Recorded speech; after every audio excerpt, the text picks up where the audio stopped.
Skeletal muscle.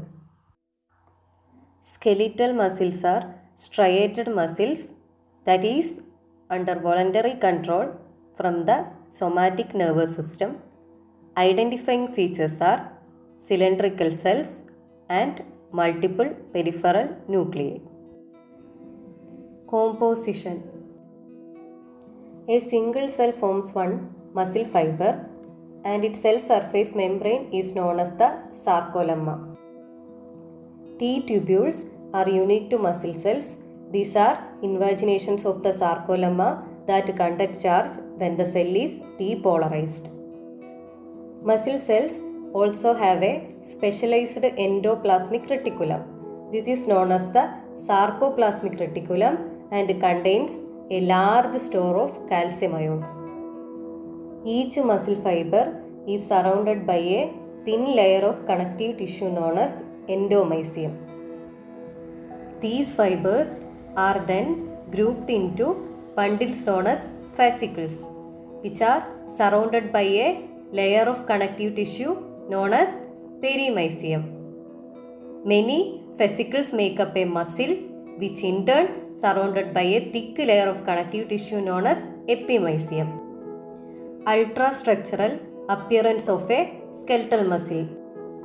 The striated appearance of a skeletal muscle fiber is due to the organization of two contractile proteins, actin and myosin.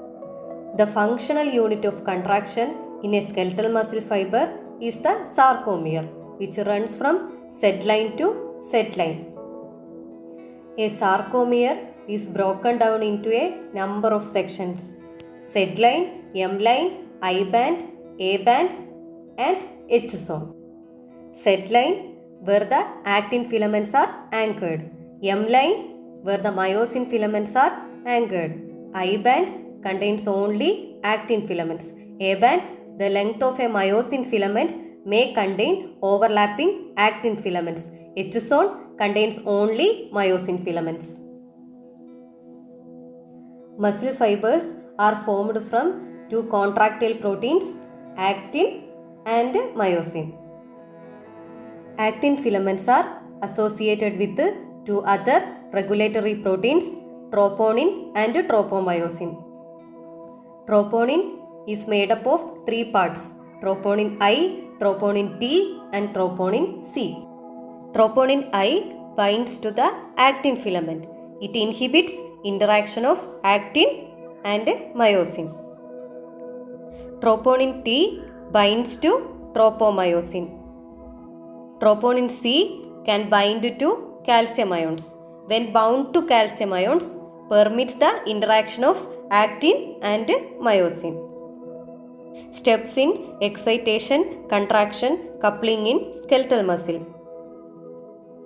Action potentials in the muscle cell membrane initiate depolarization of the T-tubules. Depolarization of the T-tubules causes a conformational change in its dihydropyridine receptor, which opens calcium release channels, causing release of calcium from the sarcoplasmic reticulum into the intracellular fluid. Intracellular calcium increases. Calcium binds to troponin C on the thin filaments, causing a conformational change in troponin that moves tropomyosin out of the way. The cross-bridge cycle begins.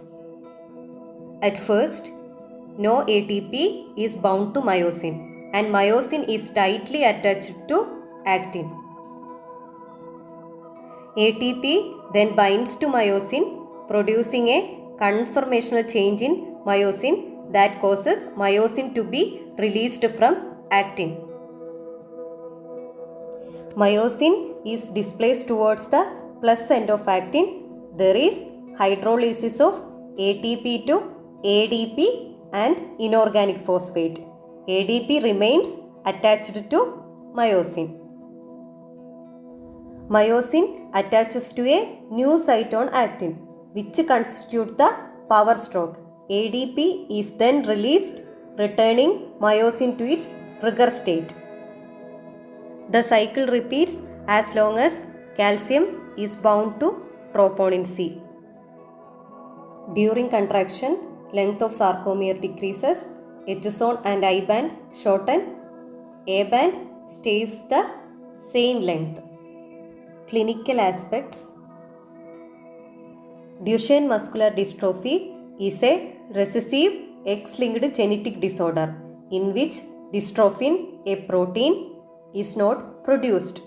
This leads to the muscle fibers tearing themselves apart on contraction, causing progressive muscle weakness and wasting.